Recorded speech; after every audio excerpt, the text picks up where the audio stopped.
একদিন মাটির ভেতরি হবে গরে মন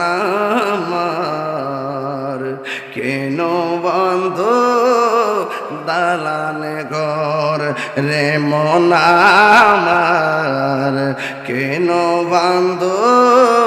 দালান ঘর প্রাণ পাখি উড়ে যাবে পিঞ্জর ছেড়ে ধরা দামে সবই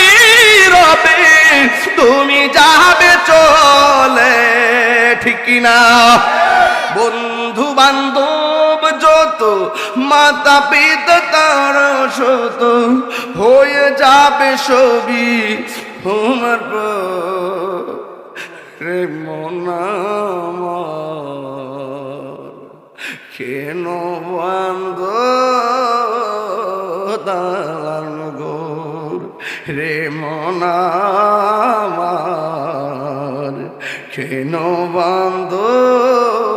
দালান ঘর বাড়ির জায়গায় বাড়ি গাড়ির জায়গায় গাড়ি নারীর জায়গায় নারী তুমি চলে গেলে আসল বাড়ি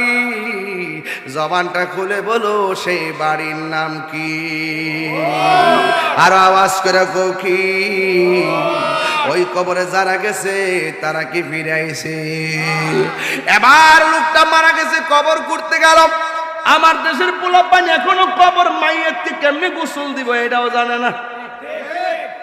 যতই কথা বলেন সত্যা সত্য কেমনে গোসল দিতে হয় গোসল দেওয়ার নিয়ম কি উযু কেমনে করবে খিলাল কখন করবে ডান কাত কখন করবে বাম কাত কখন করবে আমি মাঝে মাঝে আমার এলাকার মধ্যে মানুষ যখন মারা যায় পুরুষ হলে আমি তার গোসলখানায় যাই হয়তো একটু পানি আগায় দেই আর সবচেয়ে একটা কাজ বেশি করি পেটের মধ্যে চাপ দিয়ে যখন তার ময়লা বের হয় আমি অনেকগুলা লাশের নিজে হাত দিয়া ময়লাগুলো টিস্যু দিয়ে এবং আপনার কি যে বলে এটাকে গামছা দিয়ে এটাকে সুন্দর করে হিলা দিয়ে পরিষ্কার করে দেয়